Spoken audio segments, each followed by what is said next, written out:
What does everybody want? Head. What does everybody need? Head. Hey, what's going on, guys? Welcome to episode 5 of the Full Heel Podcast. I'm your host, Rafael Chairez, and this is my co-host, Jesus Monsoon Mendez. Yep, and I'm the bad guy, Rafael Chairez. Oh shit!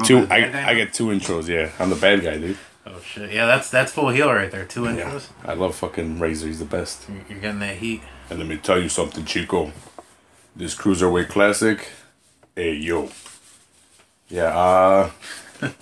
Yeah, for those people that don't know what the Cruiserweight Classic is, it's 32-man tournament.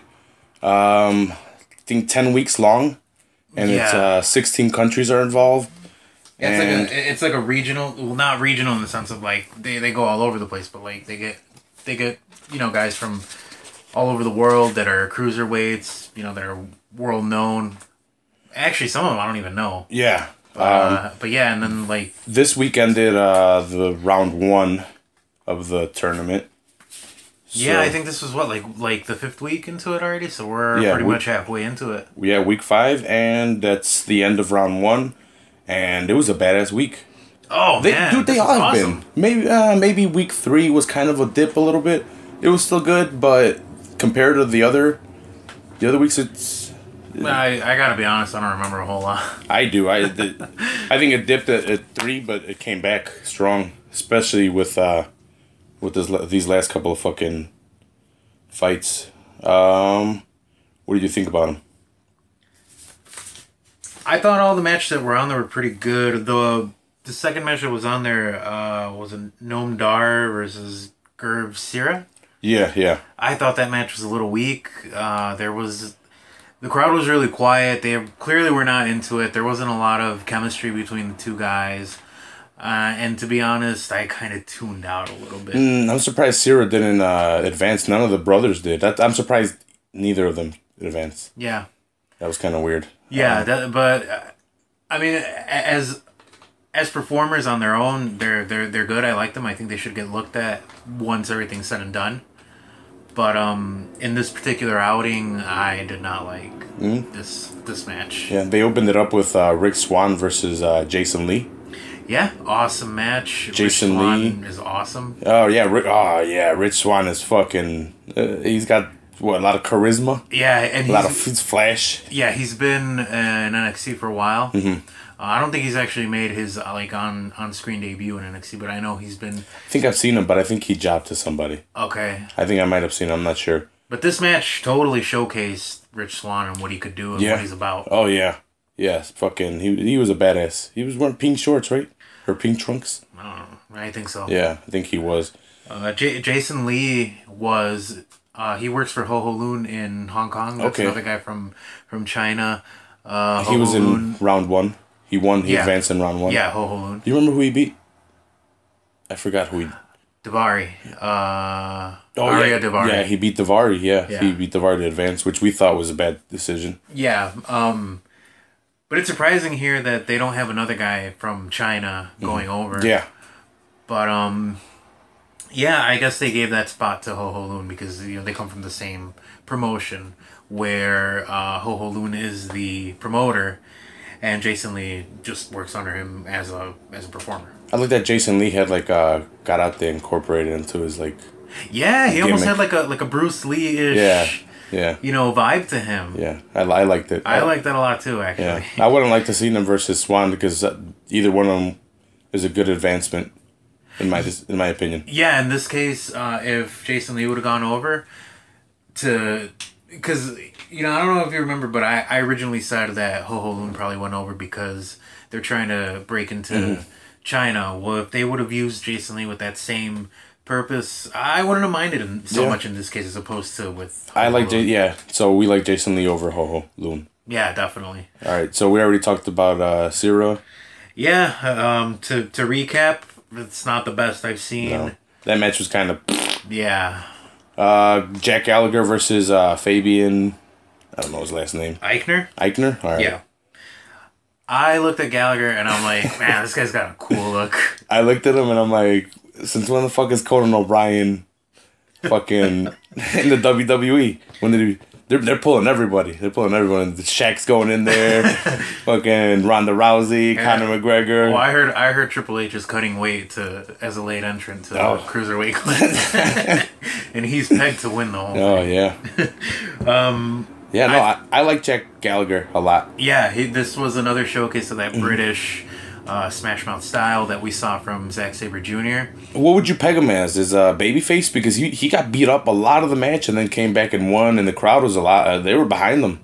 Oh man, I think he could do either one. Yeah, I think you could pull off the dick face English dude if he wanted to. This guy could do the vaudevillain gimmick. Yeah, he could be the leader of the vaudevillain. Yeah, better than the vaudevillain. Dude, that's what I was thinking. He's a better vaudevillain than the vaudevillains because you can carry this forward.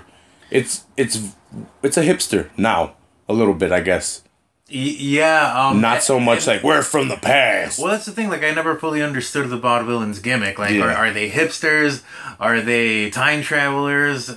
That was never really established. I think they're time-traveling hipsters. I think that's what they are. Well, I guess the thing was that, like, they appreciated that old that old a little era. Bit too much. Yeah. I think they should take a page out of Jack Gallagher's book.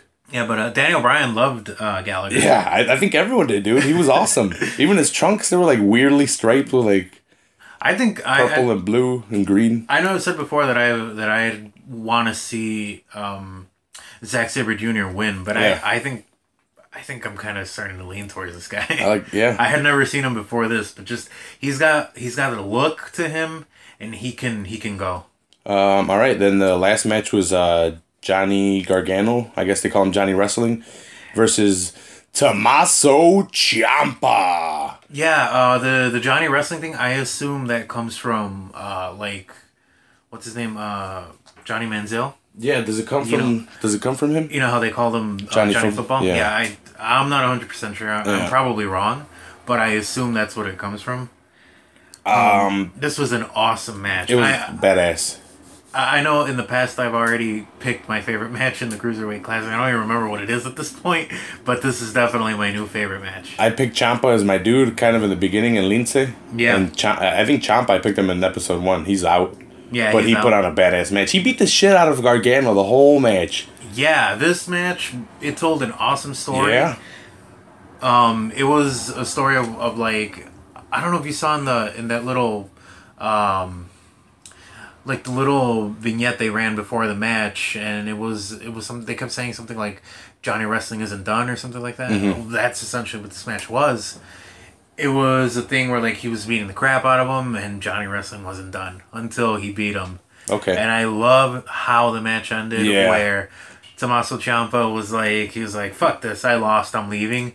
But then it was almost like a brotherly connection that like happened little there. brother beat me. Like he came and sat down next to him and gave him a hug. And then he realized he was wrong. Yeah, it was awesome. That match, it incited. Touched me right here, man. Exactly. That's what I was gonna say. It touched the crowd. It touched. Like, if you were watching it brought a tear to your eye. It incited emotion. It told a story, and that's the cool part about wrestling. It had everything. Like that. Yeah, it had everything because it had a lot of spots in the match too. Yeah.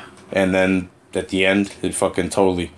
Because they're going to be a tag match again. They're going back to NXT at least to be a tag match. Unless Johnny Wrestling wins the Cruiserweight Classic and just... Do you think he wins? I don't think he wins. I think I'll have my... right now we'll go over the we're going to touch on the round 2 brackets. So that was the end of that match. So round 2 brackets are looking Akira Tozawa... Or is that how it is? Yeah. Akira Tozawa? Tozawa versus Jack Gallagher. Oh my god, dude, I don't know. They're all pretty awesome matches though, looking at them. But this one... Yeah, and I've been hearing a lot of talk about how they're probably going to use the second round to showcase the athleticism and wrestling even more. And they're probably going to take more time towards the matches. And I wouldn't be surprised, actually, if they took advantage of that 20-minute time limit per match and actually went to time and had both participants eliminated. Yeah, I think Gallagher loses. I think they're gonna advance Tozawa. Unfortunately, I think the same thing. I think that's what happened. Moves on. I think they need the diversity though.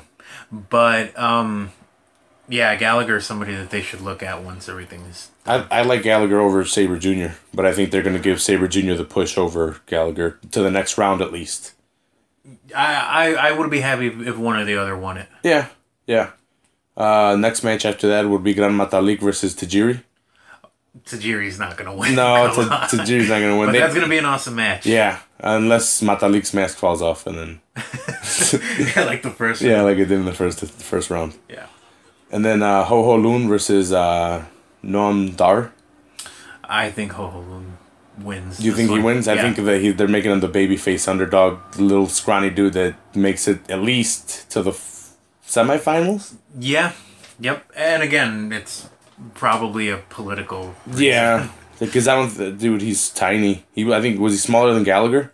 Well, to me, I don't mind his size so much. It's just that he's green. He's really green. We mentioned that he was really green. He needs a lot of work. Yeah, I think... He needs a lot of in-ring work. I think Noam Dar advances. I think Ho Ho Lun advances. Oh, yeah. Yeah, I think Noam Dar should advance. Ho Ho Lun is going to advance. Yeah. That's what I meant. Drew Gulak versus Zack Sabre Jr., your dude. Oh, man, this is a tough one. It would be a really ironic twist of fate kind of thing if this was one that went to limit and both got eliminated. I'm calling it now. That's what I think is going to happen. You think so? All right, cool. That's your lock. I'm going to call it. Okay. I wouldn't be surprised if Gulak advances just because Zack Sabre Jr. kind of has a name and they showcased him in the first round. He is a favorite. And he's getting a second time to show his face. So I could see him losing just so he can get Gulak some more face time in advancement to the tournament. And then because they're bringing the tournament into Raw, they're bringing the Cruiserweight tournament. The actual division. Cruiserweight, yeah. So yeah, they teased it on Raw. He's a name. I didn't know who a majority of these guys were. I knew who Zack Sabre Jr. was because you told me. And it's Zack Sabre Jr. Yeah, and I knew... Is it Sabre or Sabre? I think it's Sabre. I've always heard it. You know, like The Office? Sabre? Yeah, so the next match would be Brian Crackhead Kendrick versus Tony Nese. Who do you got on that one? I think Kendrick, they give him the advancement. I actually think Kendrick on this one. They need a heel. He's a good heel. I think he could play up a heel. I think he needs to clean up his beard a little bit and he'll look normal. I think he needs to clean himself up. He should come back with the wet hair. He needs to get off the smack if he wants to win this tournament. He should get out in the sun more. Yeah. Oh, yeah. I don't get it. The dude has a school in California. Gallagher How are you not the sun? If we're going to talk about people who need the sun. No, but that guy looks like he doesn't tan well. Oh, he burns. There's no tanning for him. Yeah. Yeah, no, but I think Kendrick should get a tan, and... Well, that's what I don't get. Like, he has a school out in California. You're telling me this guy's not out in the sun? Come on. Maybe. Maybe not. But Tony Nese, he's good, but I think Kendrick's going to get the push. He's got the bigger name. I think Tony Nese is somebody that they definitely look at after the tournament. He's got a look to him. Yeah, I know we said Sabre Jr. might be out of it because of the name, but I think they need Kendrick because of the heel, and he's a name. I think those two things help him out. Yeah. I think he gets a push for that. Next one would be Kota Ibushi versus Cedric Alexander. I could see either of these guys winning the whole tournament. Yeah, I could see that. I could see Kota Ibushi winning. He's already been showcased, I think, twice already on NXT. Yeah. And Cedric Alexander had depending on this match... I don't know if they make him win or lose, but we get to see him again. And we've already seen Kota Ibushi twice, and he's over. Cedric was pretty over. Why not make him win the tournament? And I guess eliminate Kota. Kind of bogus, but he's already been showcased on NXT. Yeah, he's already got that NXT contract. So I think he's good. I think showcase Cedric a little bit more in the tournament. So are you calling Cedric to win this match on this round? Yeah. I think he beats Ibushi. I have to disagree. I think Ibushi moves on. All right. Well, I wrote them both down and I highlighted both of them, and I tried to pick a winner on each of these. But on a couple of these, I highlighted both of the names because I didn't know who to pick. And Kota Ibushi and Cedric Alexander was one of those matches where I highlighted both of them. Yeah. But if I had to go with one of them, I think they push Alexander. Next match would be Perkins and Johnny Wrestling. Yeah, Johnny Wrestling. Damn it. My brother really likes Perkins and he really likes Gargano, so it's going to be a tough matchup. This is going to be a good match. I'm the same way. I like them both. Though I think Perkins. I want Gargano to win. You hate TJ Perkins. I don't like Perkins. I don't like him, so I want Gargano to win. You hate Perkins because he looks like a regular dude we'd see on the train, right? Yep, that's why I hate him. He just looks like a regular guy and he's cocky about it. Mm-hmm. And, well, he worked under a mask in TNA. He's probably got the most impressive skill set that I've seen. Like, diverse. Yeah.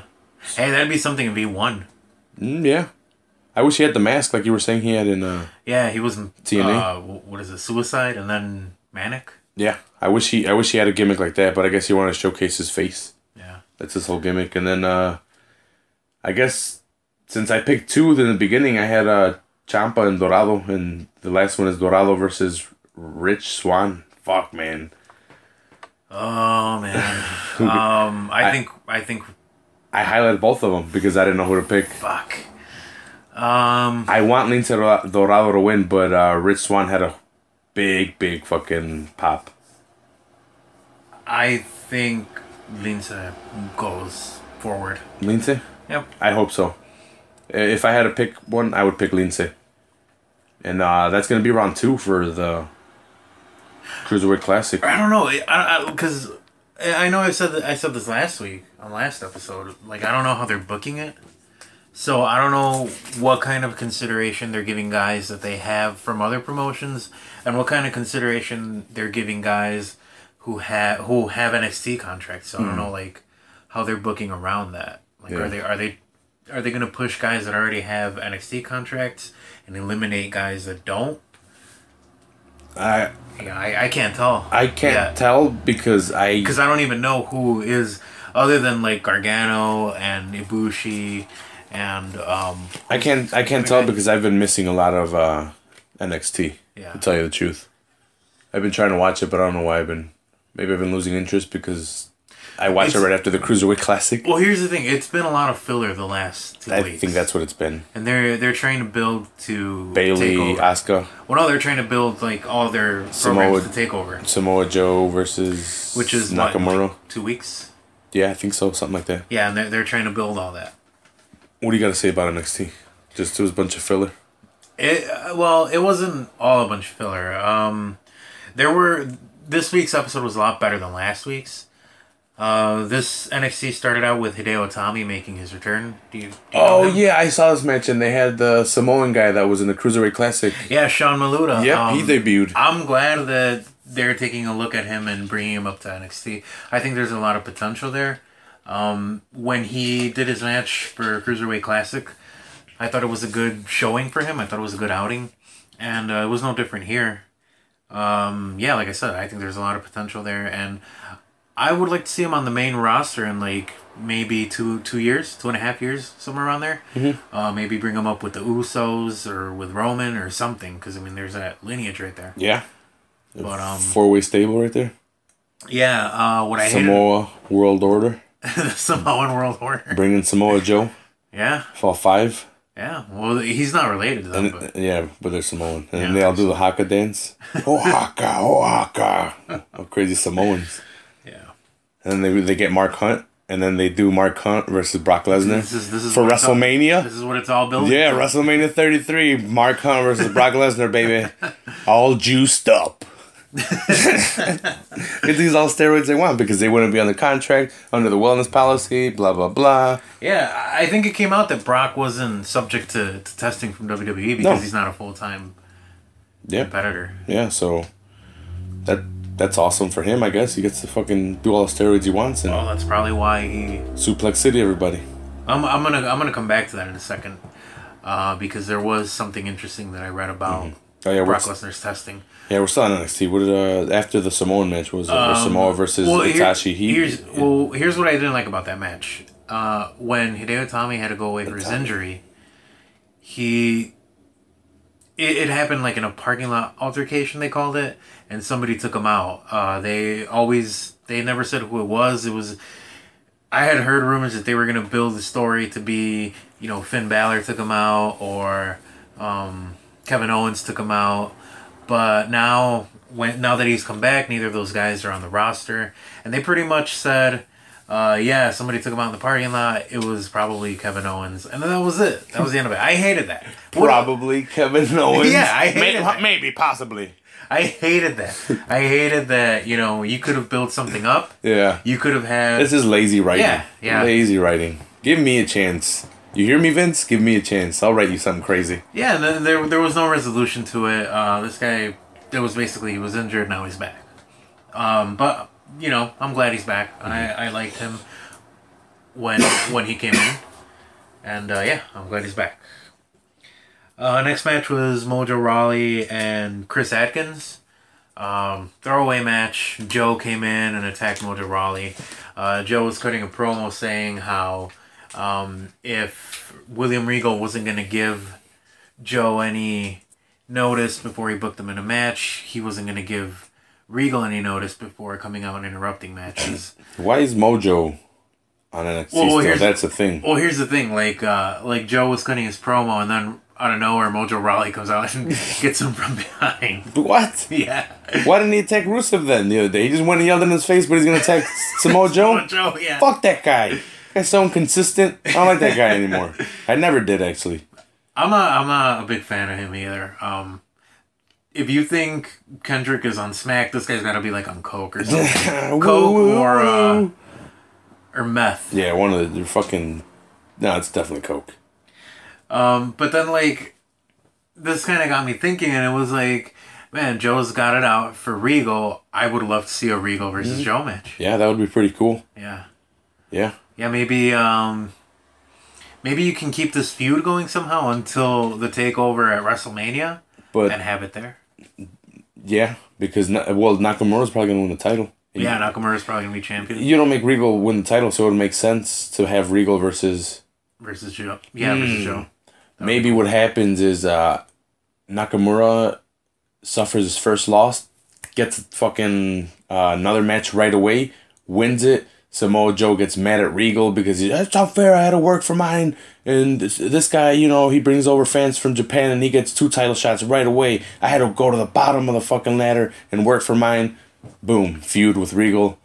Comes back, fights Regal for no titles. Yeah, just like for that would be awesome. I would love to see a Regal and Joe match. Yeah. That's what I want now. Now I want a Regal and Joe match. Yeah, we should petition for it. We should. Change.org. We should ask our fans and hashtag it. All our fans should hashtag it. Yeah. The 2 people listening to the show. Which is me and you after we replay it. Anything else in the NXT? Next match after that was Asuka versus Aaliyah. They're building the match to go with Asuka and Bailey was ringside. Yeah, she was ringside. Okay. I loved. See, I did watch NXT. I just don't remember it. Asuka set up a seat right in front of the ring for Bailey, and she was just basically like doing the mindfuck thing. Like she would be beating the shit out of Aaliyah and looking over in the direction of Bailey. I thought that was pretty cool. Did she lick her face? No, she did not lick her face. They're teasing somebody called Ember Moon to make their debut at, I think, TakeOver. It's a woman, women's wrestler. I would hope so. She worked under the name Athena. That's about all I know. Okay. Is that it for NXT? Bobby Roode. Oh, yeah, you were telling me. I need to watch it because you were telling me Bobby Roode made his debut. Yeah, he cut a really good promo. He looked like a champion. He looked like a star. He came out in a suit. I ain't gonna lie, I don't know who Bobby Roode is. Never seen him wrestle. Okay, Bobby Roode comes from TNA. That's what I know. He was originally in a team called Team Canada with Eric Young. I thought he was Petey Williams. I thought he was Rick Rude's son. He is not Rick Rude's son. Yeah, I think you had mentioned that. That's why I stopped going. That's why I'm like, okay, now I feel stupid. He was then more kind of looks like him. Actually, he kind of does. And his name is Rude. Yeah. And actually, Rude's real name is spelled R-O-O-D-E. Yeah, see? So his name really was like Richard Rude, so but it was spelled R-O-O-D-E. I'm not completely an asshole. So, I don't know, there might be something to it. Maybe. But he cut a really good promo. Rude was a ladies' man, dude. Which one? Rick Rude? Yeah. Don't you think he was fucking banging everyone and he kind of left the kid somewhere? Wrestling. Actually, no. I heard a wrestling prodigy now. I've heard a lot of stories that he was like really faithful to his wife and like he was always really good on the road and that he always wanted to be with his family. Yeah, that's what you heard. Till next week when he's on the podcast and we ask him all the questions. Isn't he dead? Yeah, for the record, we're not going to have Rick Rude on the podcast. He's dead. Because he's dead. Yeah. Bobby Roode cut a really good promo about how he's going to make NXT an elite product. There was a really cool line that reminded me a lot of Ric Flair, where that had him saying like he's all class from his socks to his watch or something like that. Yeah, I thought that was a really cool line. I love and hate the theme song he used. Something about Glorious. It sounds to me like a Queen ripoff. Mm-hmm. But I don't know. I hate it and I like it. I would prefer to see Rick Rude on the main roster already, as opposed to having to go through that NXT system. If you saw this guy, he looks the part of what WWE wants him to look like. Alright. Does he look better than Austin Aries? I don't like Austin Aries. He looks way better than Austin Aries. Austin Aries looks like a guy that you see downtown. This guy looks like a star. Okay. As a matter of fact, when he was cutting the promo, he kind of looked like, appearance-wise, he kind of looked like Triple H. Okay. So, Triple H. Yeah. If you haven't seen it, go back and see this promo. All right, cool. I think that's it for NXT. Raw, I thought was kind of boring. Oh my god. Okay, so the last 2 weeks have been good, and then this Raw just sucked. I think the honeymoon phase is over, and now they're getting back to their usual bullshit. Started off with Enzo and Cass. They cut a badass promo about music, old school music references. Yeah, well, I can't ever see Enzo and Cass cut a bad. Well, more so Enzo, but I can never see them cut a bad promo. It was really good. Yeah. They cut it on Y2J. Since Y2J's in a band, it was all about music, about Guns N' Roses references. I forgot what else. It was a bunch of references towards music and like songs and like just shit like that. It was awesome. And then it was 2-on-1 and it was only Y2J. KO came out. Kevin Owens. Yep. Came out and they had a tag match. Enzo and Cass versus Y2J and KO. Yeah. So Team Canada versus Enzo and Cass. Yeah. I liked it. It was a good. Did you hear Kevin Owens at the end of the match? He was like screaming at Enzo and Cass, "That's not even how you spell it. It's SOFT." No, I didn't. Yeah, I didn't get to Kevin Owens is awesome.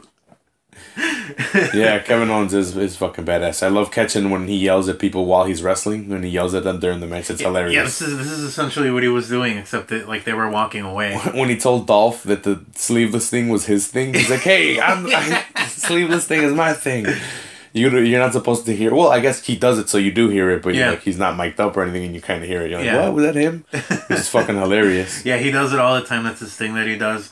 I feel like he's playing like that hardcore fan that you see on the internet, that you see like just defending everything and that like other wrestlers do that aren't in WWE, and then just shitting on everything WWE does. I like how he takes Byron's seat all the time when he comes out to commentate or someone's seat, and he makes him stand up. And he's always telling Michael to shut up when he's wrestling too. He's like, "Hey, pay attention, Michael, shut up." Yeah. Always. It's the best. Yeah, he's awesome. If you don't know about Kevin Owens, you should probably check out a couple of his matches on the WWE Network. $9.99. Check it out. Yeah. Are we getting paid for that? Yeah, we should. We should, Talk to Vince. Okay. I'll talk to Vince. I'll call him up. Yeah, talk to him in the morning. Okay. All right, cool. Next match was Strowman versus Jarrell Nelson.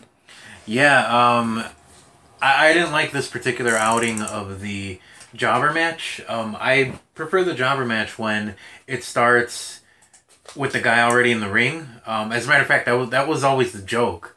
Like, you know he's a jobber because they give him that already in the ring introduction. They say it like that, like, already in the ring, so-and-so. Yeah, I thought it was pretty dumb. They gave him the interview backstage, and he got to walk to the ring. He didn't say anything. Yeah, he didn't say anything because I guess the gimmick was that he was so scared. Yeah. And he's like, I don't even know why. Like, you were supposed to take away from it. Yeah, it sucks for him. You know, that's just shitty. Hey, just go out there and look scared. Yeah. It sucks for him, but he had to do, you know, they tell him what to do. You were supposed to take away from it that this guy was so scared he couldn't say anything. Yeah.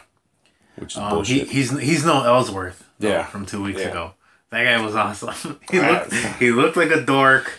He was there for his intended purpose, and yeah, that was it. Who's next for Strowman? You think it's another jobber, or do you think he gets an actual Heath Slater?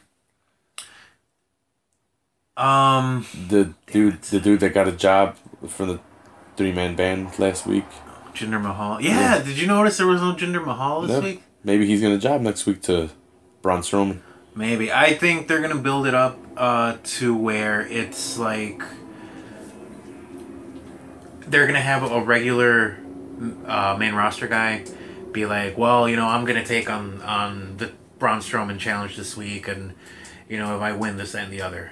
And I think I'm not saying that's what's gonna happen next week, but I'm saying this is what's gonna happen within the next couple of weeks. And they're actually gonna give Braun Strowman a little bit longer of a match, and eventually kind of start feeling him out, see if he's ready to have, you know, a main full program. Do you think he's ready? I don't think he can wrestle at all. He's really green. No, he's a big dude. I think he should have stayed with the Wyatts. Yeah. I think if they were going to separate the Wyatts, that's fine.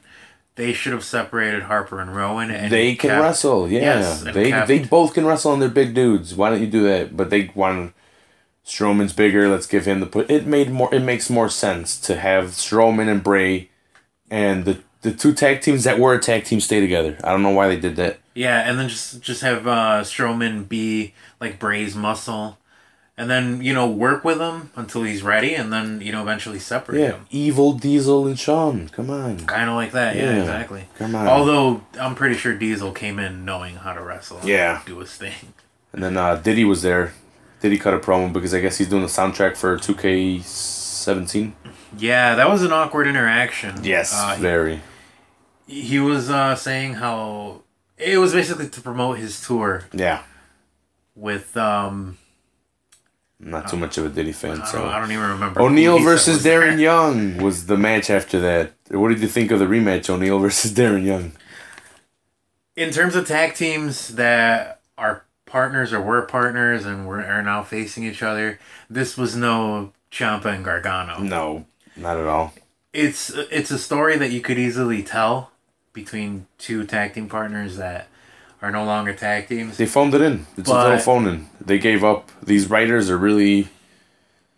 If you have 3 hours, don't give me this shit. I've been saying it. Don't give me garbage. Well, a lot of times they don't know how to execute that. Mm-hmm. They don't know how to execute that match between two partners that were partners and are no longer partners.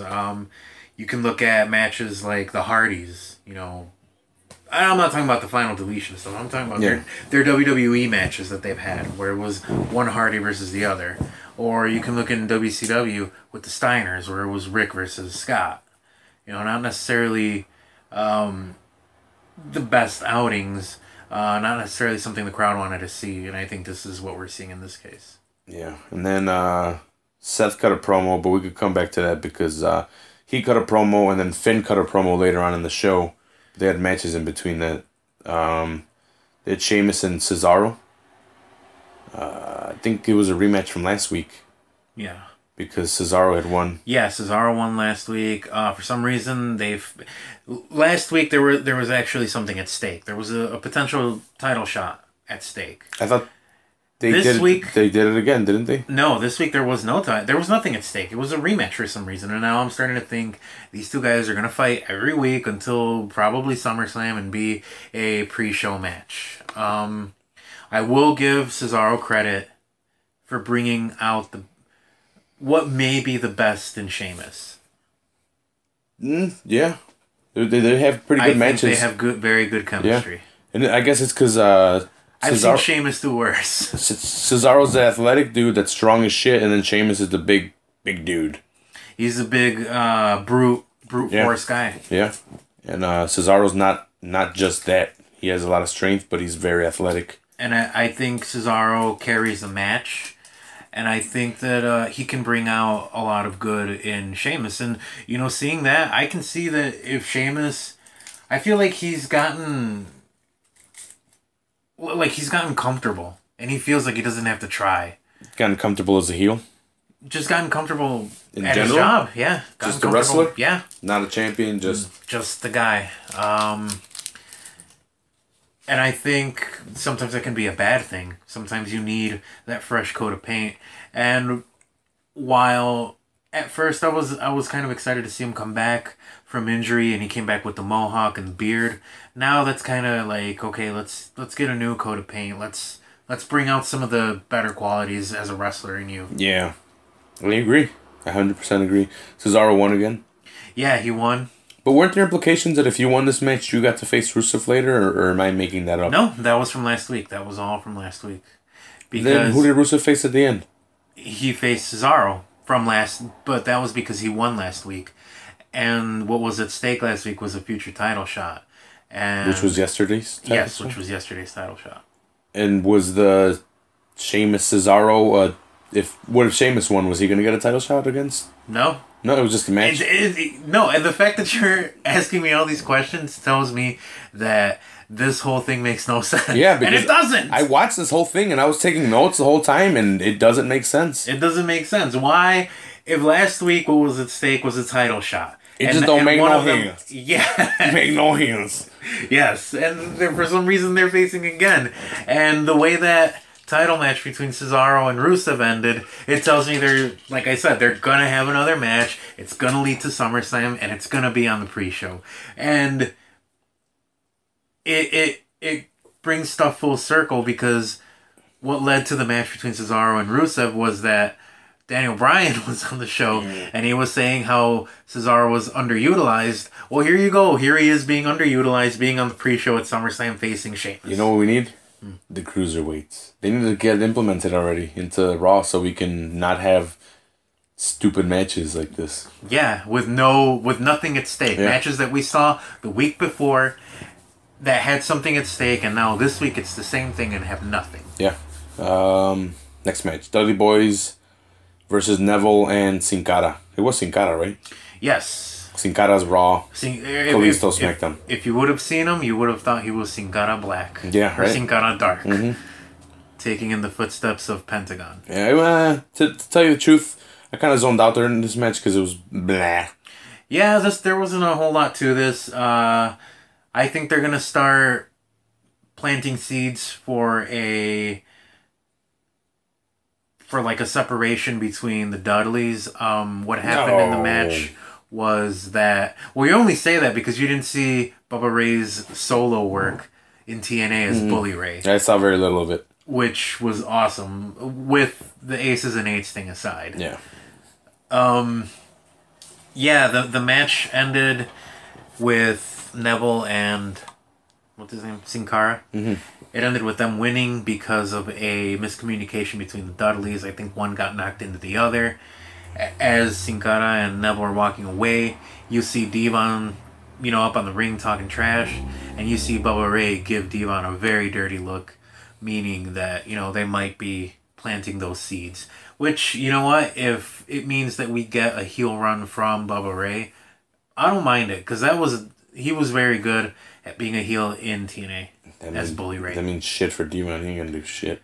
Well, I mean, as far as I can tell, I think Devon doesn't want... I don't think he wants to be a full-time competitor anymore. I think he kind of just wants to take it easy. I agree with that. They're old. They are old, yeah. Rusev and Roman had a badass promo. Well, Roman actually put on a promo this time. I didn't like his promo. No? You didn't like it? I thought it was way too scripted. Compared to all his other promos? I think it fell in that category of all his other promos. Yeah, I thought it was better than all his other promos. Last week when he came out and he, confronted Rusev, I think that was one of those times that, it stood out, it stood apart, and could actually lead to something good.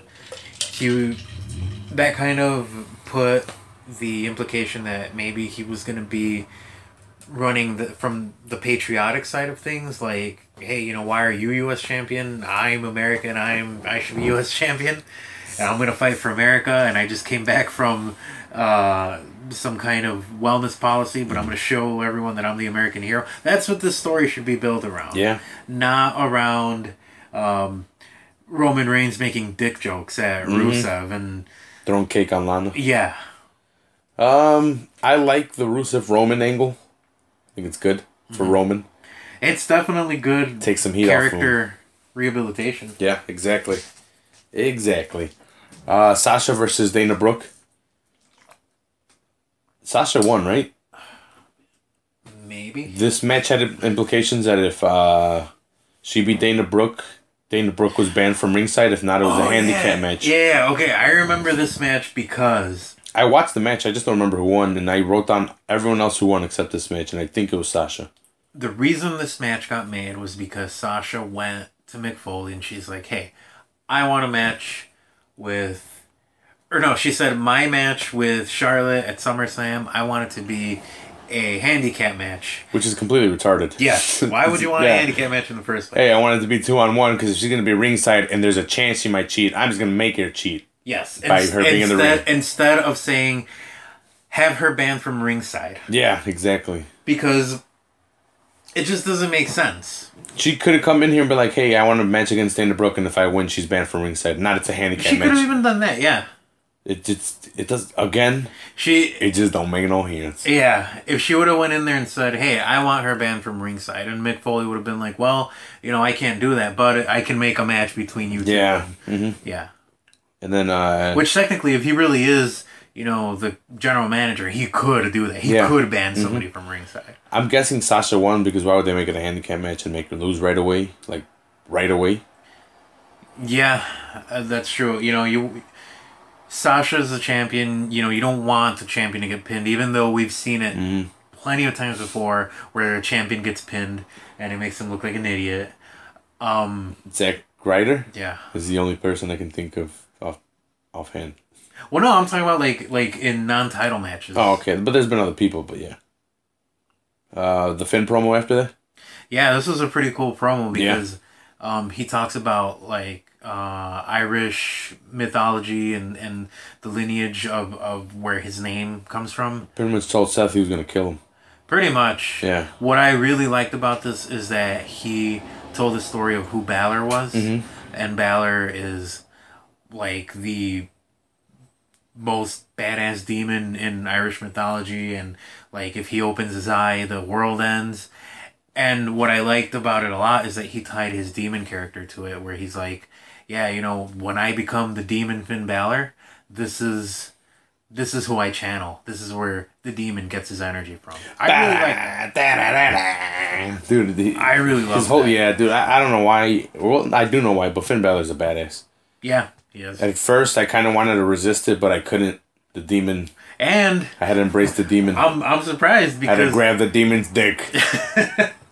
I'm surprised you like him so much because he's not a big guy. He's small. Yeah, he's a small dude. He could be a cruiserweight. Yeah, he could be. He is a cruiserweight, I think. Yeah. I believe so. I think he falls into the weight category. Yeah, but it's got to be the whole Spider-Man connection, Venom. Yeah, Venom, there's Carnage. There's clearly a Venom influence on his makeup, on his demon makeup. Yeah. When they were saying Demon King, I thought they were saying Demon Kane. They might want to... Yeah, they might want to... Stop referring to Finn Balor as the Demon King. Yeah. Because I think that's what Balor is. He's the Demon King. Yeah. They should just call him Finn Balor the Demon. Yeah. Or El Rey de los Demons. Like the King of the Demons, Balor. Yeah, there we go.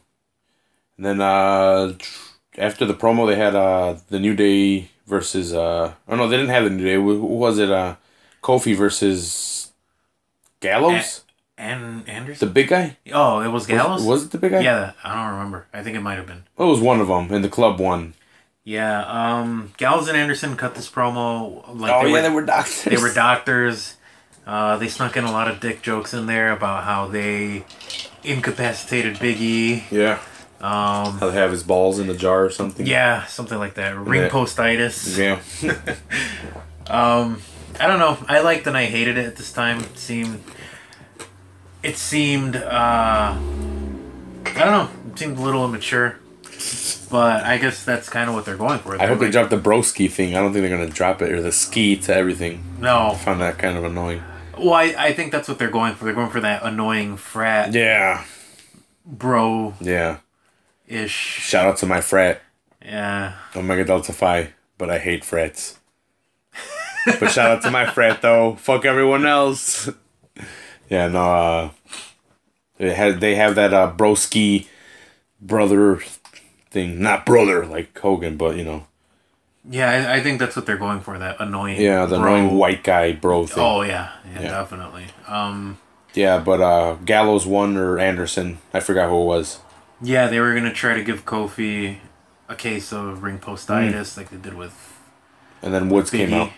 Woods came out. They're making him badass. Woods? Yeah. Yeah. Yeah. I don't mind it. Have you ever seen this video game channel? I want to watch it. I haven't. Is it up, up, down, down? Yeah, I've seen a few of them. Or is that Mighty Mouse? I think I might join Twitch just to see them both. Yeah. I want to see them both. Mighty Mouse is on Twitch as well. I've seen the up, up, down, down one. Yeah. It's pretty cool. He had one with Rusev, which was pretty funny. Because they're not in character. Yeah, it's just them two guys. Like if they were just regular dudes. I want to see it. Playing video games. Because I like hearing Talk is Jericho and all that shit. Yeah. It's definitely almost like that, except they're playing video games. That seems cool. We should actually do a video game podcast one day or something. Yeah, we should. We'll think of stuff to do. Maybe we're gonna watch UFC 202. You're invited now. I'm gonna.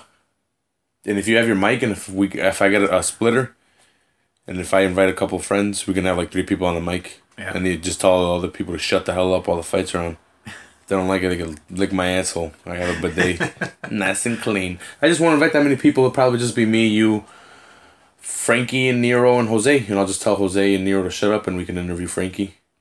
Yeah. Friend of the show. I haven't talked to him yet about it, but yeah, we'll see.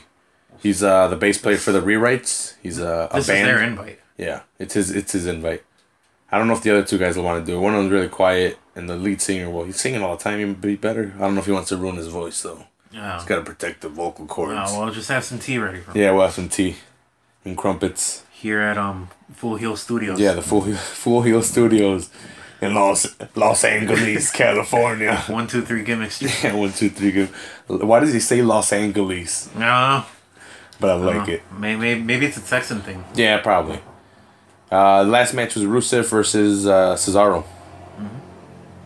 Yeah, so this match is a result from last week.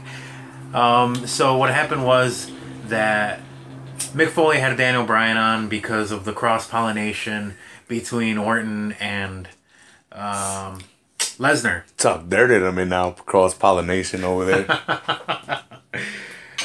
He's like, Foley's like, I want to clear the air, bang, bang. And then, I don't know how it happened, but somehow Cesaro, there was a lot of shit happening here, and I was not fully engaged. Mm-hmm. But I just know Cesaro came out, and he was saying how, Daniel Bryan was saying how Cesaro was underutilized. And that's been the whole thing ever since the draft. You know, yeah. Cesaro cut that promo saying that, you know, he felt he should be on SmackDown. Was that a shoot promo or was that scripted? I think part of it was a shoot. I could see it. Yeah, and he was saying how he felt he should be on SmackDown and how SmackDown was the workhorse brand. And Daniel Bryan said that he was being underutilized, and the crowd went apeshit. They started with the yes chant. Yeah. So, because of that, Mick Foley said, you know, I promised you a title shot. And last week when the match went down, I was like, I was thinking, they're probably going to get a title, like a Universal title match, whatever it's called, the Universal Championship. They're probably going to get a shot at that. That's probably going to be their program going into Night of Champions, Cesaro versus Balor or Rollins. Yeah. Presumably Rollins. Yeah. But no. Apparently it was good for any championship, and apparently it turned out that it was for the U.S. championship, because Rusev came out and he's like, I am the champion here on Raw. You don't need any other champion, and I will knock you out, Daniel Bryan, for Mick Foley. I am Iron Sheik, and that jabroni Hulk Hogan never gave me rematch. He thought he promised me rematch, the jabroni Hulk Hogan. He never fucking give it. I make you humble. Yeah, that's when he goes into the rant of like fucking the dude in the ass, and he's like, I break your back, I make you humble. Should I do the whole podcast from now on in Iron Sheik voice? Yeah. I think people will love it. But, yeah, I'm not going to do it. Okay. Well, all right. That's a full heel move right that's there. a full heel move right there. Yeah. So Rusev won, right? Well, yeah, he didn't lose the title. Rusev won after Sheamus got, he got involved in the match. Which is why I'm saying that, this is probably now going to be a program that goes into SummerSlam. And then it's probably going to be on the pre-show. You think it turns into a triple threat instead? Maybe. USA title, triple threat, Sheamus, Cesaro, Rusev, Macchia. No, because actually... Sheamus facing? Or no, yeah, it's going to be Roman and... Yeah, it's Roman and Rusev. And Rusev. So no, I'm gonna say right now, no. I'm going to say... Hey. European. Bring the European title in, baby. They're both European, and they're both the best Europeans out there right now, and Rusev has the US title. You know what? You bring in guys like Zack Sabre Jr. and Gallagher, what's his name? Jack Gallagher? Yeah, bring him in. You got some Brits there. Yeah, and then you have bring back Bad News Barrett. The Sahari brothers. The Bollywood boys? Yeah, the Bollywood boys. That's Europe of some sort. No, that's Asia. I think that's Asia. Yeah. What are the Intercontinental titles there, alright, bitch?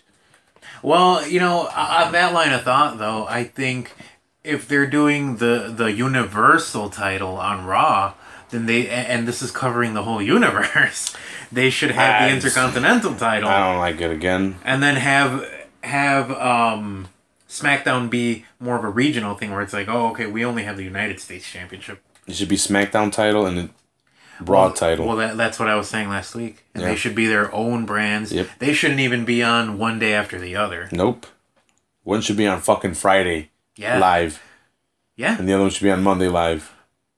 But, I don't know. I kind of feel like if you have that thing on Friday, it's going to not do well. Yeah, you're probably right. I don't know about ratings and all that Keep it on Thursday. Yeah, so SmackDown was today. I caught a little bit of it. I was doing my resume and watching it at the same time, so I don't know how much I caught of it. Dean and Dolph got beat up by the Wyatts when I turned it on. I missed like 10 minutes of it, but I think that's what it was first. I think Dean was cutting a promo, Dolph came out, and then Wyatts came out and beat up... No, Dolph was cutting a promo, and then the Wyatts beat up Dolph, and then Dean came out to help Dolph. That's what it was. And then... I think Dolph needs to go heel. Yeah. He started to a little bit, but I don't know what's going on with it. Well, he's getting a title match, so maybe he goes heel here, and he wins it. Maybe Diesel comes out. Yes, I would. Power bombs Dean. I would like that very much if Diesel came out and he was... You know what? Form the NWO. 2 guys. That's it. If you want to bring back the NWO, Dolph and Nash. Well, I think that's what the purpose of the club is. Yeah, right. Man, you know what? I'm going to do a little fantasy booking here before you go on.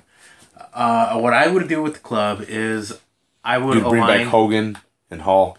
Have them be a part of the club. Yeah, just like every reincarnation that they do of the NWO, we need Hogan, Nash, and Hall. In TNA, we need Hogan, Nash, and Hall. And 6. Yeah, they run in 6, right? What were you saying? Sorry, I interrupted you so rudely. We have the club. We have them align with Finn, and then we have them invade SmackDown and kidnap AJ and bring him over to Raw. And say, this guy's now on Raw with us, and we're taking over Raw. Whoa!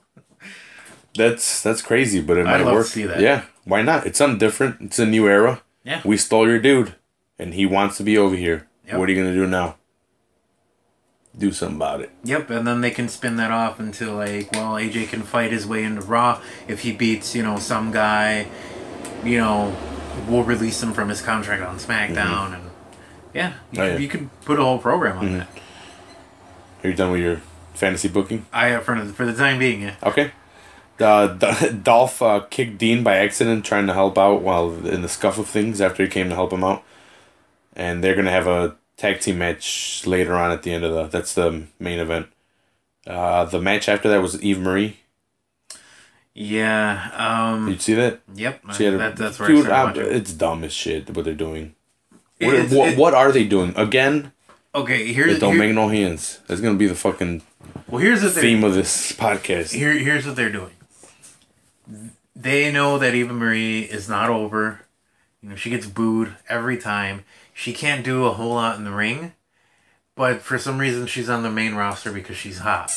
She got tits. Yes. And, you know, that's cool or whatever. If that's what they want to do, it's their money. I love tits too. It's their money, and if they want to showcase somebody uselessly, by all means.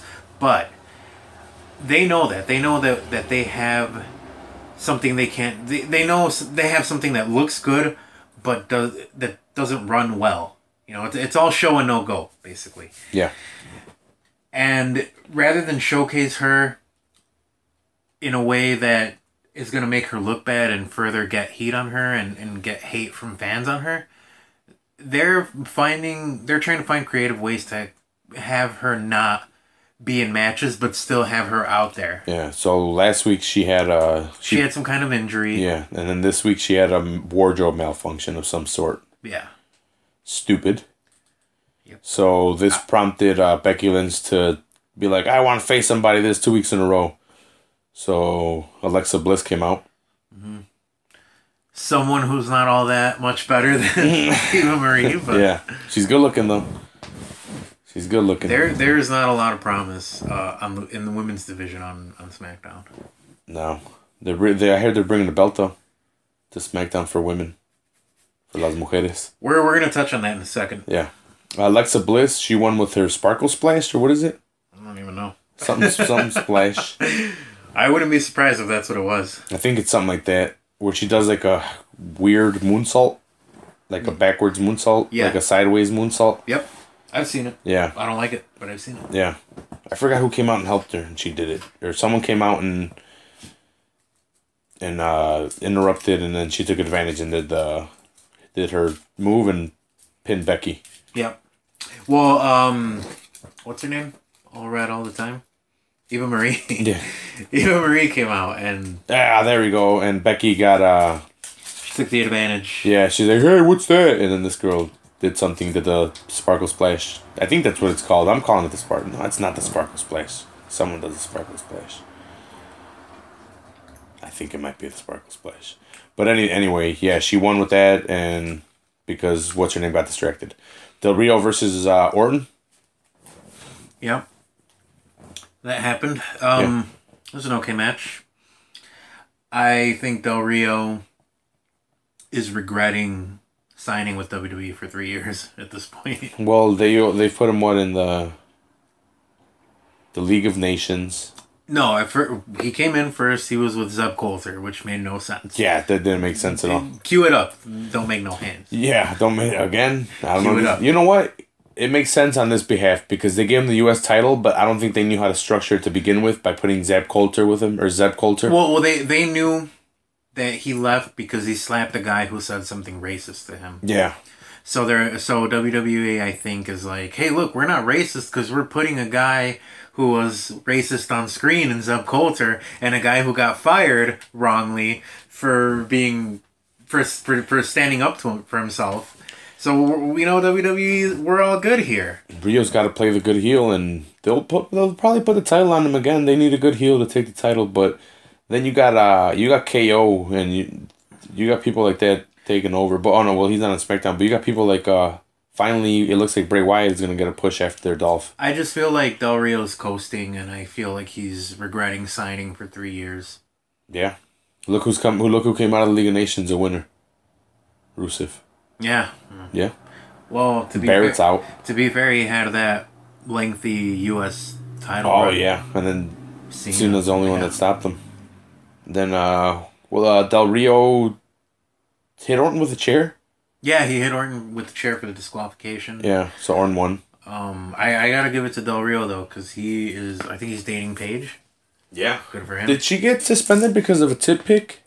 A titty picture? The story that's out there is a nip slip? She's injured. She's having neck and back problems. But I think that there's other issues like that she's having backstage. Yeah, I heard. So we haven't seen a lot of her, so those rumors might be true. Yeah. Look who's over here gossiping. They're gonna give her a health evaluation as far as like, you know, her neck and back. I think next week. So maybe after next week we'll see her come back. Cool. You called her? You asked? Yeah, I asked. I called her. Right. We're good friends.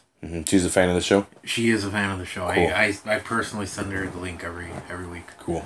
Yep. After that, we had Heath Slater versus Rhino.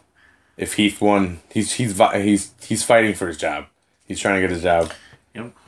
He's got kids. He kept saying he's got like 2 kids. Yeah, and then 4, and then 7. Yeah. And then Rhino's like, I don't care. Rhino beat the shit out of him. Yeah, in the ring. He did. Yeah, pinned him. Yeah. For all the crap that I've talked about Rhino, you know, he's older. Actually, I feel like I haven't talked a lot of crap about Rhino. I just said he looked blocky. Yeah. You've talked a lot of crap about him. Well, he's fat as shit. I feel he's fatter than me. You said that he was old. You're the one who said he was old. I said, yeah, you know, he would be an asset to the NXT and now SmackDown roster. You know, hey, he can teach. To get this fair, he can teach the kids the way. I did say he was old, and I did say he was fat. I never said he couldn't be an asset. All I said was that he was blocky, and he was probably walking around Full Sail University in his ring gear for a week. Yeah, it looks like he smells like because he never changes his out of his ring gear. But apparently that's not what he's doing because he just won the Michigan primary vote for Governor.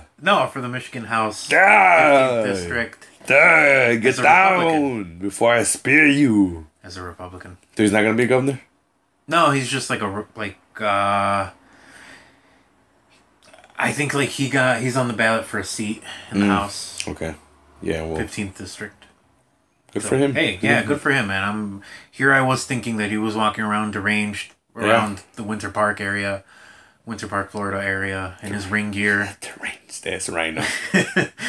But I was wrong. He was in Michigan delegating and being a politician. Yeah, then we had sorry to cut you off. But then we had Natalya versus Carmella. Yeah, I'm not liking this thing at all. They turned Natalya heel right away, like really fast. Yeah, and she turned on full Becky heel, Lynch. bro. Yeah, full heel. Yeah. She turned on Becky Lynch, but where's the resolution to that? Yeah, that just kind of fizzled out now. And now Carmella and her are feuding because Carmella submitted her, so the submission expert got submitted. I actually saw that. I saw the end of that match too. Carmella got whatever submission move she uses on Natalya. Yeah, and she submitted her. Yep. So Carmella won. Yep. Then we had Dean and Dolph versus the Wyatts to cap off. Is that what it is? Cap off? Top off? Top off? To end the show. To end the show, yeah. Yeah, we had Dean and Dolph versus the Wyatts. Bray and Rowan. Mm-hmm. Bray and Rowan. Dean and Dolph won. This guy super kicked Rowan and pinned them, right? You didn't watch. You left. I didn't see that last part. Yeah. It was an alright match. Those guys can wrestle. Go back and watch it. It just happened. Go back and watch it if you missed it. No, I should have paid more attention. I was doing my fucking resume. But yeah, no, Dean and Dolph tagged because of the beginning of the match. They got attacked. Dean didn't retaliate after being kicked in the beginning of the show. Oh yeah, okay. And then then Dolph hit the super kick, pinned Rowan, and then they were celebrating, and then Dean hit the Dirty Deeds Done Dirt Cheap. Wait, that's AC/DC, right? Yeah. Dirty Deeds Done Dirt Cheap. Did you catch the Stone Cold podcast with Dean? No, it was right after. Weird. Yeah, it was weird. I'm going to download it. I don't think it came out yet. It was weird because Austin was spitting all these facts. He was spitting all these facts at Dean. Yeah. And it was almost like Dean was... He was very avoidant of his questions and his comments. And a lot of times he would like dance around the question and indirectly answer it in such a way that was in a very diplomatic and political way without actually going into detail. You know what I mean? Yeah. So it was really weird. I'll try to catch it, but I don't think it's been out yet because I'm subscribed to the Stone Cold Steve Austin Unleashed podcast. Yeah. From, what does he do? From Broken Skull Ranch in Los Angeles, California. You guys should subscribe. It's a badass podcast. He had Bill Burr on last week. He had a part 1 and part 2, so I would definitely subscribe to that, the Steve Austin podcast. Yeah, well, one of my favorites of his is when he had Jerry Only of the Misfits on. Yeah, he had that. Jerry Only had some awesome WCW stories because he wrestled with Vampiro in WCW. Okay. Yeah. I didn't listen to that, so I'll go back and listen to the Dean podcast.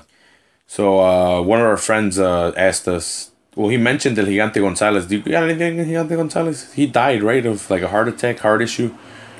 I don't know. A long time ago. I don't know when he died. I think he died in like 2012. Okay. So this is more recent than I thought. Yeah, he started out playing basketball. He wore a bodysuit in wrestling because he wasn't jacked. I don't know where he started out playing, but he had a short wrestling career. Turner saw him. Ted Turner, somebody that worked with Ted Turner saw him back when he was trying to establish WCW as a global entity. And they liked him so much, they brought him up to play, I think like local basketball in like Atlanta or something like that. But I think he had like a basketball career-ending injury, and they transitioned him over to wrestling, where he wrestled in WCW as El Gigante. He didn't do, that I know of, a lot of notable stuff there. No. And then WWE, I guess, caught wind of him. They brought him over. I don't remember him doing anything particularly stellar in WWE other than, the WrestleMania match. I think he was the one who came closest before Brock Lesnar to end the streak because that match ended in disqualification. He had muscles and fake hair on the suit, right? Yeah, he had a suit that had like muscles and hair airbrushed on it. It was pretty stupid. Yeah. Yeah. All right, moving on. He also wanted to know about Shaq versus Big Show. How plausible is it for WrestleMania 33? And do we think it's going to happen? I think, it's going to happen. I think so, too. And I think Big Show's probably going to job to Shaq. And I just saw a picture of Big Show, though. He's looking fit. Well, not fit, but he's looking a lot thinner than what he was. He was a fat sack of dump. He was weirdly proportioned. Yeah, really top-heavy. But yeah, and it looks like he lost weight. And that Shaq match will probably happen. But he'll probably job to Shaq because they like letting celebrities win. Yeah, I never understood that philosophy. I think if you're going to have a celebrity take on a wrestler, you should have that celebrity jobbed to the wrestler. Win the title? No, not David Arquette? No, David Arquette. You want David Arquette and everyone? No. You want Shaq? Okay, so this is what you want. You're booking another one. This is your fan booking. You want Shaq versus Dean versus the new Universal Champion for a Super Universe Championship?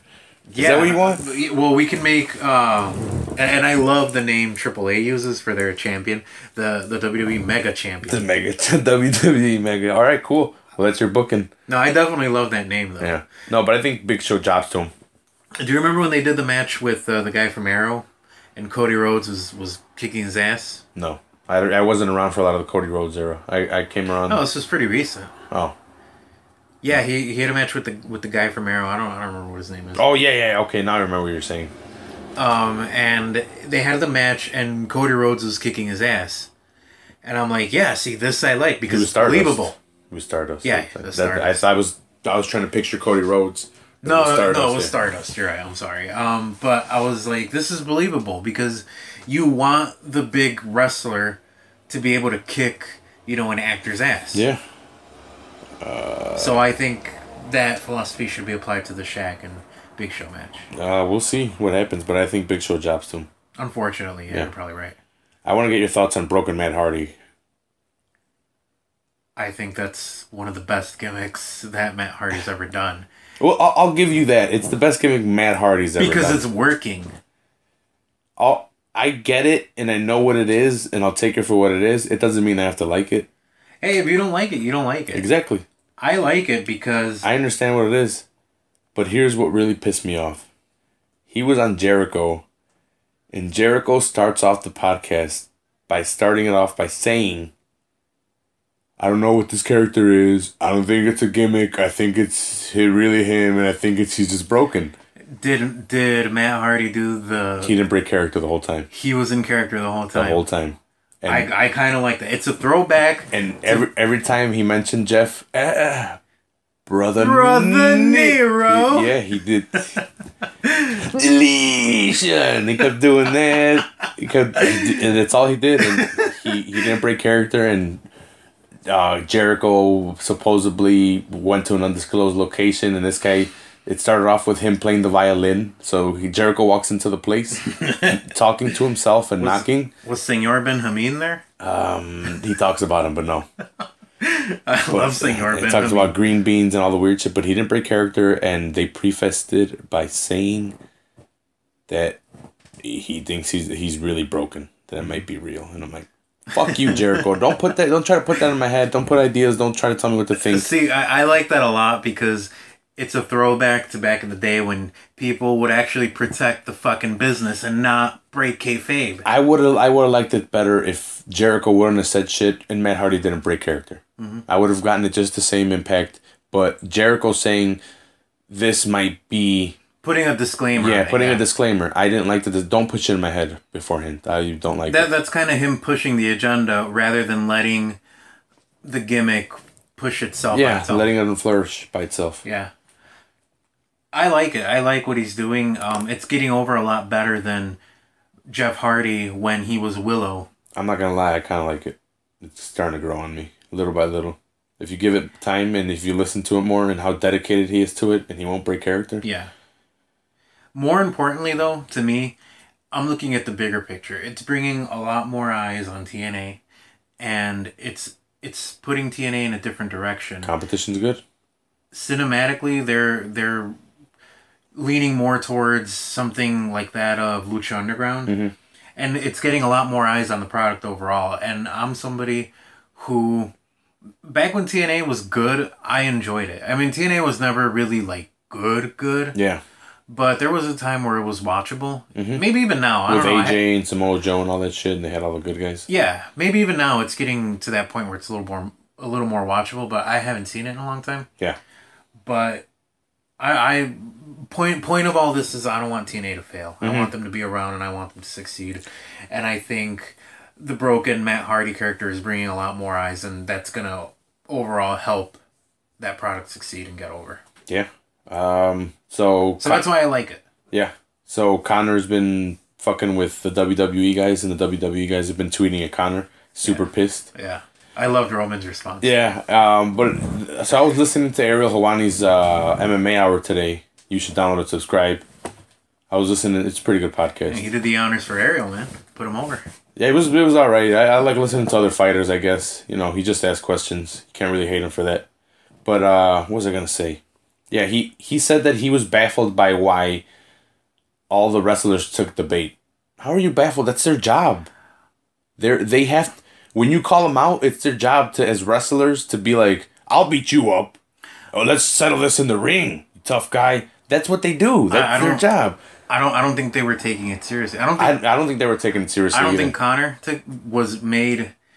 Connor made the statements in a serious tone, and I don't think all the wrestlers had tweeted back at him. And I think Ariel's kind of just confused a little bit by it. It's a good angle either way, and I can see Connor coming into WWE. Yeah, WrestleMania. At some point. Yeah. Why not? WrestleMania, you bring Ronda, you bring in Connor. Yeah, and I love Connor. Connor is a genius. In the octagon and out. Yeah, he's smart as hell. Get these guys that have millions of subscribers and tweet at them, so they tweet back at you and all their fans see, who's this Connor guy? Yeah. Fuck this Connor guy. And they're gonna hate him. They're gonna start commenting on his page, and his hits go up on his page. He's the quintessential heel, and I think they can take a lot of lessons from him. Yeah. People are going to want to go on YouTube to dislike his videos, which are going to get views anyway. Yeah. So, like, he's a smart... Which is ridiculous. Yeah, and it's 2 weeks away... It's the world we live in. It's 2 weeks away from a rematch that was going to be bigger than UFC 200. Yeah. So, it's going to be fucking insane if what he did worked, which it seems to work. Mm-hmm. It seems to have worked. Everyone's pissed and they're tweeting at him, and it's awesome. I love it. Both of what I love is coming together somehow. And it's funny, right when we started 200, like, it was a combination of both. Brock, and then Brock did UFC 200, and he's WWE, and our podcast is WWE and UFC. Yeah, now here it is all over again, coming together again. Mm-hmm. It's a big cycle. Hopefully it continues, and we get more subscribers, and start making millions off. No, we don't do it for the money. We just like talking about wrestling. We'd probably be talking about this even if we were. Yeah, we just talk about it less. Now we kind of just structure it a little bit more so we don't sound like rambling idiots. Yeah. Current events. I went to go see Suicide Squad this weekend. Oh, yeah, I checked it out too. It's pretty good. I liked it. I thought the story was a little... Something was lacking. Yeah, it's a superhero movie. People said it jumped around a lot. It was nowhere near as bad as Batman vs. Superman. I never watched that. I talked so much shit about it, I don't want to watch it, so I didn't. I don't recommend you see it. You're going to lose a lot of time, and you're going to ask, why did I just invest time into this? Alright, cool. Then I'm not going to watch that dog shit. Yeah, don't. Suicide Squad, though, I'm not a fan of movies that are over, an hour and 45 minutes long. That's the cap for me. I think this hit closer to the 2-hour mark. Yeah. But it didn't feel like it. No, it didn't feel like it at all. For me, I was scared that they were going to fuck it up because I didn't think they were going to be able to do a good enough Joker. I liked it. I liked the Joker. I think he was good enough. In no means was he any better than Heath Ledger. No way. This was more of a he made it his own. He made it his own. A fashionable, new age Joker. Money. The other one was an insane, dark, psychotic. This guy, he's still crazy, but it seems like he's more like a fashionable, flashy Joker. Like, yeah, I definitely liked Heath Ledger's interpretation, and it made sense because you added Harley Quinn. Mm-hmm. So you added her, and it makes sense to make this guy flashy to attract the girl. Yeah, and I thought not only was Harley Quinn hot, but she was an awesome. Quinn. Yeah, you know what? It reminded me so much of the animated series. Yeah, she was a movie for me. Yeah, she was a movie for me. I thought, even though, what do you think it was more centered around? Will Smith, or her? It was more centered around her. I think it was centered more around Will Smith, but I thought the character that came across better was Harley Quinn. Yeah, I liked it a lot. It was a good movie. Well, not a lot, but I liked it. It was good. It was a good movie. And even Diablo, they gave him a lot of depth, and I like the depth that they gave him as a character. The guy that shoots fire with the skull tattoos? Yep. Just for people that haven't seen it. Spoiler alerts. No, not really, right? We didn't really say shit. No, not really. We're just giving our... I knew, the character before I went into These are just characters, descriptions, kind of. Yeah. Good movie. Go check it out. I'd definitely check it out. Yeah, I'd recommend it. There was a car crash right in front of my house Saturday night, like at 4 a.m. Holy shit. So I had a sty in my eye, and I woke up to put drops in it at 4. And I'm waking up, and I hear, "Gadoosh!" And I'm like, what the fuck? And I have plastic over my window because I have the AC. So I could see very, very fuzzy. Yeah. I look out, and there's an SUV that plowed into the front of a car and the back of a car. Oh. And he plowed into the front of a car, and he shot it onto the curb, and he flattened the other guy's tire. Dude tried to take off. No, dude did take off. But he fucked up his front right tire. So he didn't get very far. He wasn't getting far, and he was going forward, stalling, blowing out his tire until it was just rim. He took off and then went down on 37th, down a one-way, and then parked it like a block or two away. And ran. And these guys found it later on, the people that got hit, and then they took pictures of it and shit like that. So that guy's fucked. Yeah, I mean, even if you don't have, if you take your plates or whatever, you still have the VIN number. Yeah. That's all that stuff is connected. Yeah, he was like 2 blocks away, and the big old fucking dent, I guess, was on the same side. He had no tire. It's pretty much going to match up. Yeah. It's going to match up to these guys getting hit. And yeah. Plus, when you're in a collision, you leave behind paint marks. Yeah. And it was a pretty big collision. Like, it was like not a fucking brakes. Good dude. It was just like he might have been driving drunk, dude, and just fucking veered. He probably was. Veered into these guys. Just boom. He probably was. Just fucking boom. That's it. But who knows? This far removed, can they prove it? Can they prove it? He's driving drunk? Mm-hmm. He's still gonna get in trouble though. Yeah, definitely, because he fucked up 2 cars and his car and ran and abandoned the car. scene. Yeah. Yeah. Rodman said that he broke his dick 3 times in his lifetime. I can believe that. Yeah, I bet he's got a huge dick. He's black and he's huge. He's a huge dude. No comment. No comment on his huge dick. Nope. It's fucking big. I haven't seen it, but he broke it 3 times. Do you think it's all crooked because he broke it?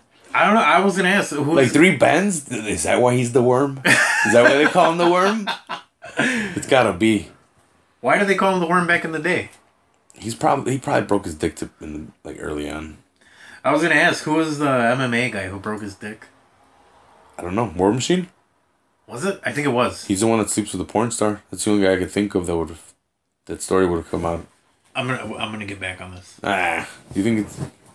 I don't think it was him. War Machine's crazy. We shouldn't be even talking about that guy. He's in jail for almost killing his girlfriend. I got into it with a social justice warrior online. Oh fuck. 2 days ago. Yes. Mm-hmm. I don't argue with people online. I don't like doing it. It's stupid, and I shouldn't have done it. But one of my friends is he's in a band. His name wasn't Frankie. It was a different friend. He posted a recording. So I post no gay shit, just straight hits, bro. So guy comments and he puts arrows and he's like, "Fuck that guy, gay shit rules." So right away I got attacked and I'm at work bored. So I fucking grabbed my phone. Ray Elby, okay. Yeah, that's what I was thinking of. So he broke his dick. Yeah, so I grabbed my phone and I text this guy back. I'm like, typical fucking social justice warrior. I say gay and you get triggered. I'm like, shut the fuck up before I go slap that dick out of your mouth. Pretty much that's kind of what I say. Which I thought was brilliant. Like, I'm gonna go slap the kid. Because in his profile picture, he looks pretty gay. It's him and his other dude. They look kind of gay. They're smiling. Look like they're grabbing dicks. Mm-hmm. They look gay. And only a gay guy would defend someone using gay like that. And I don't think it was offensive. I just said no gay shit. Hey, look, for the record, I got nothing against the gay. Yeah, me neither. The gay community. Here's my ideology. If you get offended by a joke or just a word that I say, I'm going to troll the shit out of you and I'm going to offend you. I am going to work to offend you if it's online. Because people don't do it face to face because it's stupid, it's retarded. Yeah, nobody's going to call you out on the street for saying, "Oh, that's gay." Yeah, like if you were to do something like, "Hey, no gay shit." They're not going to say anything. "Hey, dude, you shouldn't be saying no gay stuff." It kind of like what the hell's wrong with you? Like if I said no hot shit, "Hey, don't be saying no hot shit." Like what? I know gay, like when they hear it, it's like everyone has their own interpretation of the word gay. Sure.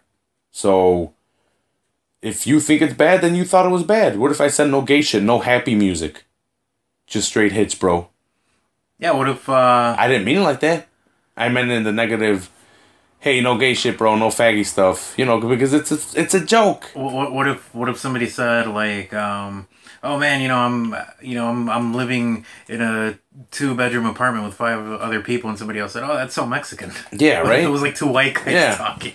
And I'm not going to defend. Yeah, they get super. "Oh, dude, I'm Mexican. You shouldn't be saying that. I live with my blah blah blah like this and like." No, dude. All right, I get it. It sucks for you, but it's all subjective. Yeah. And this guy decided to be like attack me personally just because I said no gay shit. Mm-hmm. So I went in at him and I'm like, "I'll slap that dick out of your mouth." So he called me something. He's like, "Oh, you're an ass hat," and I'm like, "Yep, you got it." So he gets mad because I just told him, selling it. Yeah, I'm no selling it. And then he's like, "Your children are ugly," and I'm like, "Yep, but I hope they're not gay." And shit. Yeah, look. If you're gay, you're gay. I don't care. Like I have gay frat brothers. I have gay friends. I don't care. As long as they're not trying to suck my dick, I don't care. Because, I'm not into that. Some people don't like hot food. Are we going to hate them for that? I don't like guys. If a guy's hitting on me, I'm gonna be kind of weirded out because that's not my thing. Now, am I an asshole for thinking like that? I don't think so. Yeah, it's not my thing either. If somebody, tries to hit on me, I'm not going to get violent. I'm just like, "Hey, dude, fuck off." Exactly. Like with an ugly girl, an ugly fat girl. I'd do the same thing if a dude hit on me. Hey, am I a sexist fucking homophobe? Maybe. No, I'm not. Okay, I'm not. But you know, regardless, if it's if it's attention that I don't want, I'm gonna be like, hey, fuck off. Yeah, exactly. So like this guy fucking was hurt by me saying no gay stuff, so I went in on him, and then I seemed I seemed like a fucking asshole. So I'm like, look, Norman wouldn't be friends. That's the guy's page I was on. I'm like, this guy wouldn't be friends with a guy that's homophobe just to clear my name, because I'm like, look, nothing I said was racist, or nothing I said was wrong, and then I'm like, wait, nothing I said in the first comment was wrong. I'm like, everything after that, yeah, because I will try to offend you if you get offended by the word gay. It's stupid. If you're just gonna get offended by the word and not the action, there was no action behind that, and no malice behind it, so get over it. Mm-hmm. He did get over it, and then I didn't. I just got mad and bored at work. Because I hate social justice warriors. They wouldn't do that in real life. Yeah, that's what it comes down to. Yeah. I fucking hate that shit too. The Rio Olympics started. Mm-hmm. Well, it started last week, but they had the starting ceremonies Saturday. Dude, everything's all fucked up over there. Their living conditions are horrible. The water's fucking filled with human dump. Just pure. That's everywhere, though. Yeah, but over there it's excess.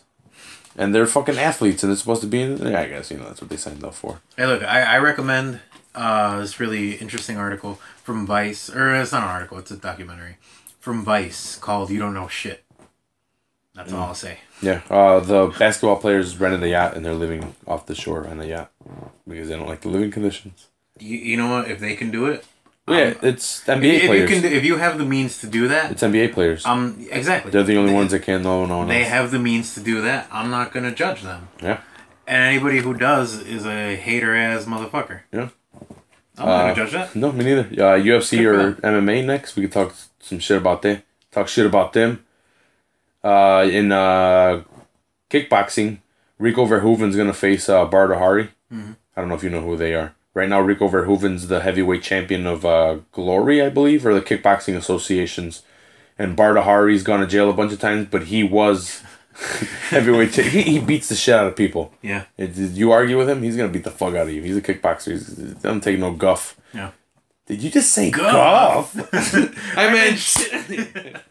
Yeah, no, but Barda Hari doesn't take no guff from nobody, so he's been in jail a couple times, so he doesn't hold the title anymore. But it's going to happen. It's a dream match to happen. But Dream's not around anymore, so I don't know where they're going to have it. MMA had some rule changes. So you can't punch with you can't have your fingers extended. Yeah. When you have your arm out, because eye pokes. So that's one of the rule changes. And with a downed opponent, you have to have your arms both arm palms down in order to be considered on the floor. You can't be playing that, oh look, my hand's on the floor, don't knee me in the face. So now we're gonna see a lot more knees to the face, and which is beautiful. We'll probably see a lot more knockouts, because I was hating that shit, dude. They were playing a game. It was a game. This is a fight. I know it's the fight game, but I want to see more fight than game. UFC Fight Night 92 was Saturday. I didn't. You didn't watch it. I didn't watch it. Yeah, you son of a bitch. Cub Swanson versus Kawajiri was on the undercard, but I think it's on the Fight Pass. So you have to have Fight Pass to watch it. I think they did it because they know Cub Swanson and Kawajiri are kind of, people know who they are. So you would want to buy, you'd be like, fuck it, I'll pay $10 just to watch the Fight Pass this week, and I'll keep it and see how it is. So it'll get them some people to buy it just to watch that match. Yeah. Cub won. It's probably the best match out of the card. He won by unanimous decision. Kawajiri's fucking old as shit, but he's had a lot of fights. He doesn't look old. Chinese motherfuckers don't age. Next match. Hey, they're doing something right. Yeah, they're doing something right. The next notable match was mostly Matt. Liades versus Kamosi, and again Kamosi, his one skill set that he's worst at is what got him beat. He got rear naked choked. Yeah. But Liades is a badass fucking Brazilian Jiu-Jitsu black belt, so he got him, choked him out. And the next match was Bermudez and Hani Becerra. Mm-hmm. Brazilian dude. Unanimous decision for Bermudez. Hani almost beat him in the third. Or he was putting it on him in the third, but Bermudez had picked up 2 rounds, so he picked up a unanimous decision. It was a good fight. And then the badass fight of the night was Yair Rodriguez versus Alex Caceres, the main event. Yep. Dude, these guys are really good. I thought Caceres was going to lose, and I predicted he was going to get knocked down in the second round last week. Sorry, Caceres. I talk shit. He's a badass. Caceres is a badass. I knew that, but I thought Yair... that's awesome. I thought Yair was going to put it on him. Yeah. But it was a badass fucking fight. It was back and forth. Yair was trying fancy shit, and this guy would hit him with combos, so then this guy would have to come back with combos and then try more fancy shit. Mm-hmm. And then this guy would just, stick to the fundamentals. And Yair picked up a split decision, though. Yeah. You could see that Yair won. So that was UFC Fight Night 92. But Yair, the Mexican guy from Chihuahua, man, people need to watch him. Mexican fans, give him some apoyo, cabrones. Because he's a really, really fucking fancy skill set that he's got from Mexico. Speaks Spanish. They can market him really well. He's a good looking motherfucker. Yeah, they need somebody like that other than Kane. No, Kane's ugly as shit. No one wants to see that motherfucker. You ready for the 20th? August 20th? UFC 202 in Las Vegas at T-Mobile Arena. Yep. It's gonna be UFC 202, dude. The Nate versus McGregor 2. It's gonna be a good card too. One of the first matches that people probably know, Neil Magny versus Lorenzo Larkin. I'm excited to see this one. I think Neil Magny's probably just gonna take him down, punch him a bunch on the floor, try to lock in a submission. He might get the TKO on the floor just due to punches and Larkin taking punches. But Larkin's explosive and a good striker. It'll be fun to see, but Neil's a grinder. He'll grind it out. Cody Garbrandt versus Mizugaki. Mm. Garbrandt young. They fight at 135. Garbrandt knocked out his last opponent, Ricardo Almeida. Yeah. Who was on a super fucking I think he was undefeated. He was like 21-0. Really good Muay Thai specialist. Garbrandt knocked him out in the first round. He had heavier hands, better boxing, not better kicks, just better hands. Put it to him, knocked him out. And he faces Mizugaki. I think it's a big step up in competition for him. He hasn't faced anyone, but he needs it. He needs some names under his belt. Yep. So we'll see how that goes. I think Garbrandt wins.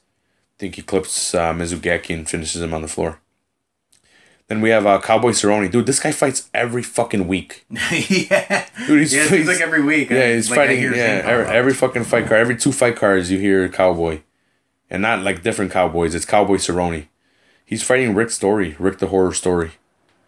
Rick's a little fucking powerhouse, dude. He's a little good wrestler.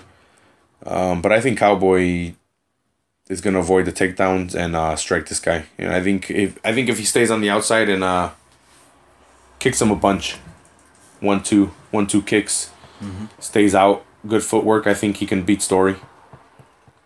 I don't know if he submits him. Story's been good to stay out of submissions. Not a lot of people submit Story. And he gets a lot of unanimous... He gets a lot of split decisions. Yeah. Go to decision, he takes it. Anthony Johnson versus Glover Teixeira is going to be the co-main event. What do you think about that one? You know who they are, right? Anthony Johnson? Yeah. Glover Teixeira? Yeah. What do you think? I give it to Glover Teixeira. You give it to Glover? Mm-hmm. I think Johnson goes in there and just mollywops him. Just boof, boof, boof. Yeah. No, I think Glover can submit him. Yeah? You think he's gonna use his wrestling? Yeah, actually I could see it happening. I didn't think of that, but Glover has good. I thought Glover would go in and strike with him. I thought that's why he called him out. Like, hey, let's beat the fuck out of each other. Yeah.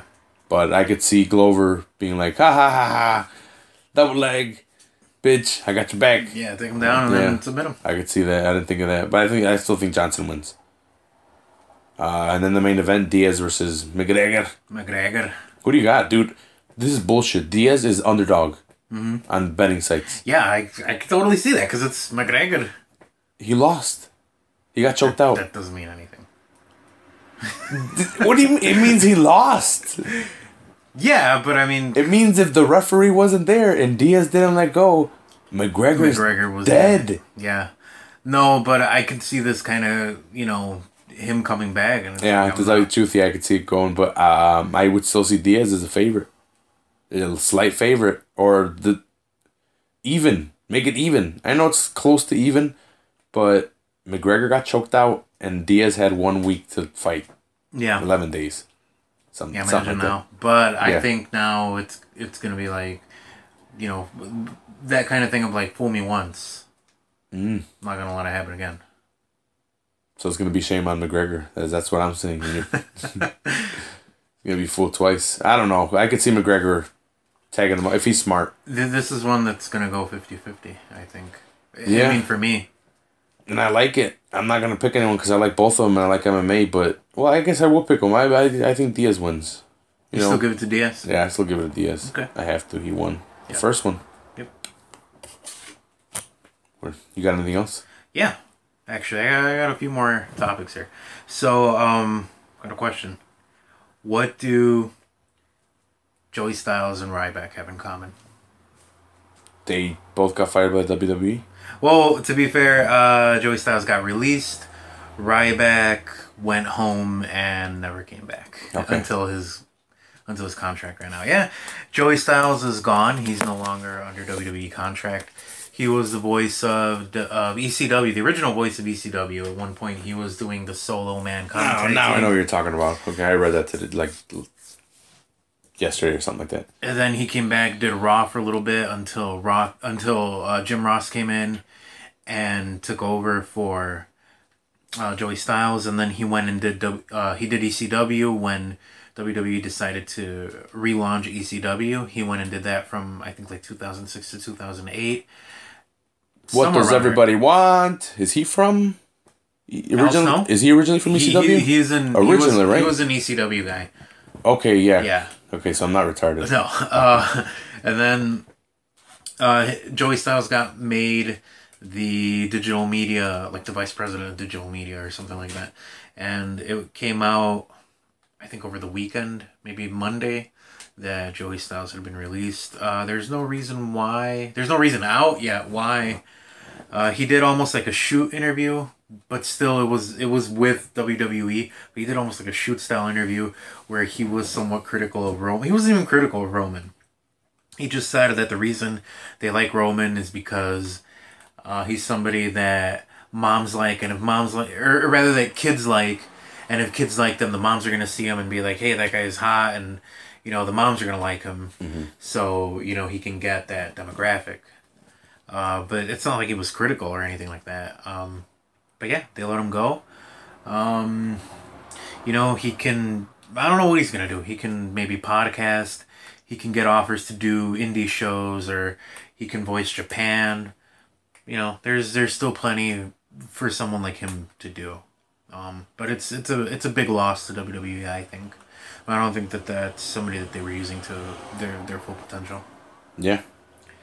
As far as Ryback goes, yeah, he's gone. He posted a video on Instagram wishing WWE all his luck on their future endeavors, or however it goes. Did you like that toy picture I sent you? Someone swapped out Stone Cold. Somebody took the defining moment Stone Cold and swapped the action figure. They swapped the head with a Ryback head. Yeah. That's ridiculous, man. People who collect toys out there, stop fucking buying toys and then swapping them out, you fucking assholes. Pricks. I hate you guys That's so much. That's a dick move. If I find you guys, I'm gonna fucking rip your dick off and replace it with something. Yeah, exactly. Yeah, with a WWE figure. They had a Triple H, the packaging, the actual packaging for the Elite one that comes with the Terminator stuff. Yeah. But they had it with one of those build a figures. Like the Celtic Warrior kind of Triple H with the crown. Yes, that one. Yeah, they had that in there. That's lame. That's a dick move. Come on, guys. Yeah. And then my last topic here. They leaked some alleged supposed leaks of potential belt designs for the Raw and SmackDown brand. And the leaks depicted one belt being red, one belt being blue, and it's like the center, which is black from the WWE. Yeah, it's black right now. One's gonna be red, one's gonna be blue. And here's my opinion: if you're gonna do that, and you knew you were gonna do that, why name one the Universal title, and just change both their names? We're having a draft. Not only that, but they already recycled the actual design. Yeah. For the women's title, so now they're gonna have presumably 4 belts that look the same and have different backgrounds. Yeah. That's not gonna work. They should have just named it the Raw title and the Smackdown title. And if they wanted to have their Universal title, they could have had one, a cross-promotion one. Where one holds a cross-promotion, and every cross-promotion, they try to switch hands. And that's the better brand at the time, supposedly. But don't listen to me, Vince. You're probably just stealing my idea anyway. Just fucking do it, son of a bitch. Sorry, Vince, give me a job. I didn't mean that. I'm just mad because I'm poor. And you're rich. I don't think those are the design. I really hope they have better common sense. Yeah, but you know. But you never know. It makes no sense here. Yeah. Common theme makes no sense. Yep. Is that all you got? I think so. Then yeah, we just went full heel. Yeah. Yeah. All right. Kinda. All right. We love you guys. Take it easy. Yep. Bitches.